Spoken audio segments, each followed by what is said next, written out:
L'épisode du jour, eh bien, c'est un sujet qui vous concerne tous, c'est choisir ses lunettes. Que ce soit pour rouler en tout terrain ou en vélo taf, avec un vélo qui assiste à 25 km/h, vous n'êtes jamais à l'abri de prendre un truc dans l'œil. Donc vous avez le réflexe de mettre un casque pour vous protéger en cas d'accident. Ayez le réflexe de mettre une paire de lunettes pour protéger vos yeux, car ils sont vraiment précieux. Alors, en tout terrain, vous allez passer par les 4 saisons, des luminosités différentes, et quand on pense lunettes, on pense surtout lunettes de soleil, protection face aux UV. Avec le vélo, ce qui est différent, c'est qu'on va rouler par tout temps, donc il va falloir adapter la protection solaire, la couleur des verres, aux conditions du moment. Et il va falloir également choisir les lunettes par rapport à votre forme de visage, mais aussi par rapport à la forme de votre casque, pour que tout soit compatible, sinon ça ne matchera pas.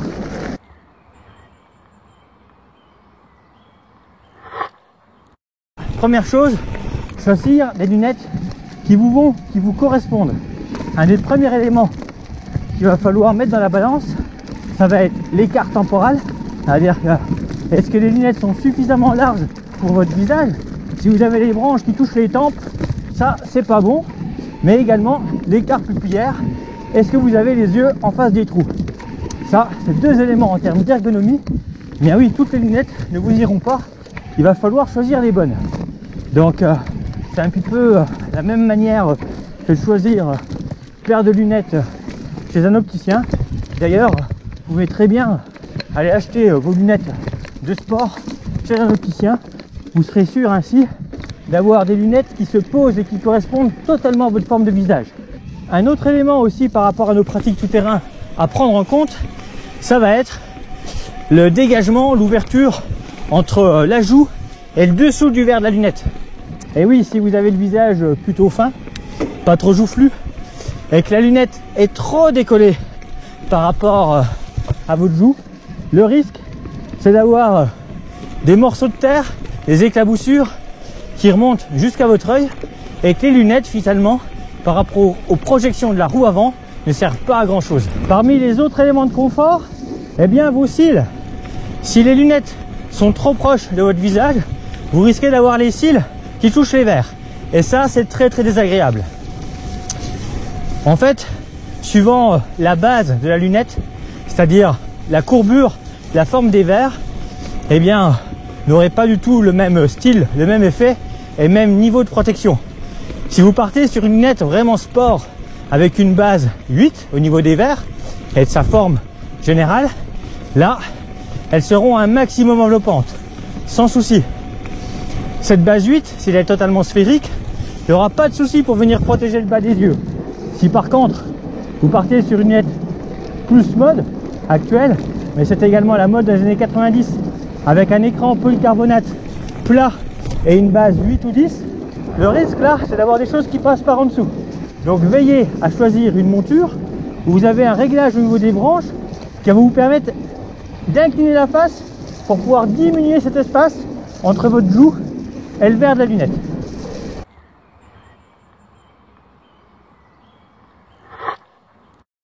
Ensuite, sur des bases 6, vous allez avoir des lunettes qui feront à la fois un petit peu sport et lifestyle, entre deux. Ça, je trouve, c'est la bonne solution pour une pratique en vélo urbain, en vélo taf. Ça permet de tomber dans une lunette qui est pas trop sport, mais avec un très bon niveau de protection. Et après, la base 4, bien généralement, c'est la base des lunettes optiques. Et là, eh bien, c'est plus les verres correcteurs, le cheval de bataille, que la pratique du vélo. Donc ça, c'est vraiment le choix de la monture par rapport à votre forme de visage et par rapport au niveau de protection souhaité, et bien sûr par rapport au style recherché. La lunette reste un accessoire de mode, ne l'oublions pas.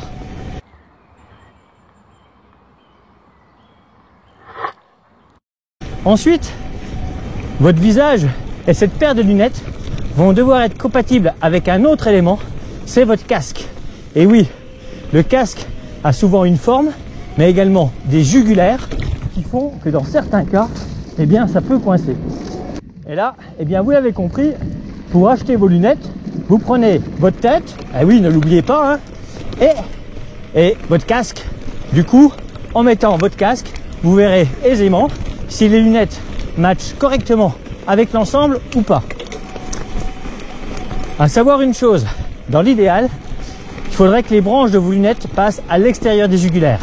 Ainsi, en cas de chute, les lunettes s'éjecteront plus facilement et elles éviteront de vous blesser. Les lunettes qui passent à l'intérieur des jugulaires, alors parfois on n'a pas le choix, malheureusement. Quand les casques sont un petit peu larges, typés enduro, et bien là, les lunettes sont bloquées à l'intérieur. Le risque, c'est qu'en cas de chute, un verre qui casse peut venir carrément vous blesser. Moi, ça m'est arrivé il y a quelques années en snow-scoot, donc je sais de quoi je parle. La cicatrice que j'ai en dessous du museau, eh bien, c'est 10 points. C'est pas le snow-scoot qui m'a blessé, c'est le verre de lunettes qui a cassé et l'écran polycarbonate est venu me couper plutôt très efficacement. Donc, dans ces choix de lunettes, il faut vraiment tenir compte de sa forme de visage, la forme de son casque et de voir si tout match ou pas ensemble.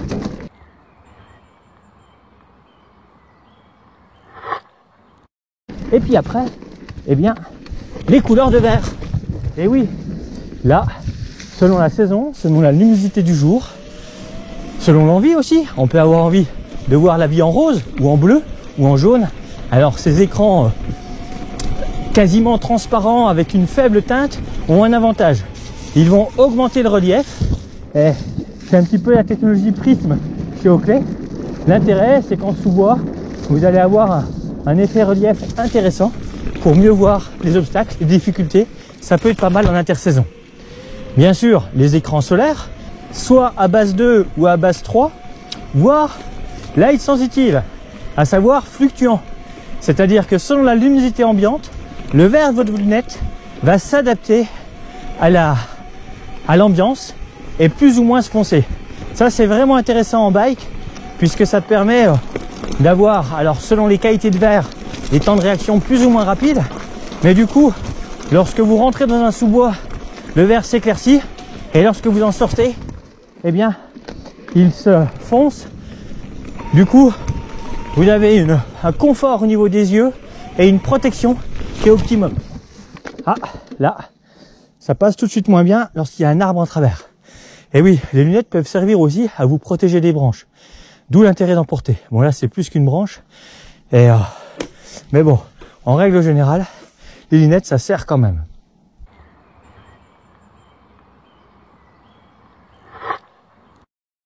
Au niveau des autres couleurs de verre, eh bien ça va être le verre transparent, totalement clair.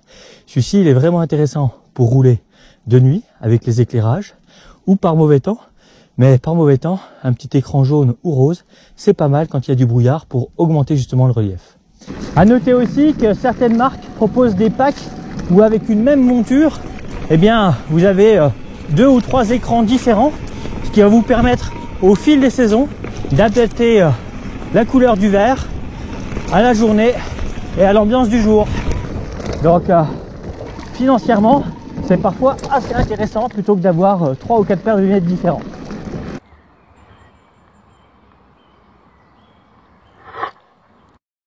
Donc voilà pour ce qui est des couleurs de verre. Mais pensez bien lorsque vous choisissez votre monture à prendre une monture qui correspond à votre forme de visage, mais également à la forme de votre casque. Dans certains cas, quelques casques sont compatibles avec des masques typés motocross, mais en termes de buée, mieux vaut avoir une lunette bien ventilée. Et les ventilations, l'aération du verre, ça aussi sont un élément important. Et certaines lunettes sont mieux conçues que d'autres justement pour évacuer la buée. Et ça, c'est aussi à prendre en compte, car gare aux écrans trop grands, sans ventilation, la buée arrive vite malheureusement, surtout quand on galère et quand on est à faible vitesse. Et c'est pas à ce moment-là qu'on a besoin d'avoir moins de visibilité. Au contraire, la visibilité, elle est primordiale tout le temps. Donc d'avoir un écran bien aéré, c'est important. Et n'oubliez pas que dans tous les cas, vous pouvez également traiter vos lunettes contre la buée, un petit peu comme les motards avec leur visière de casque. Ça se fait bien aussi.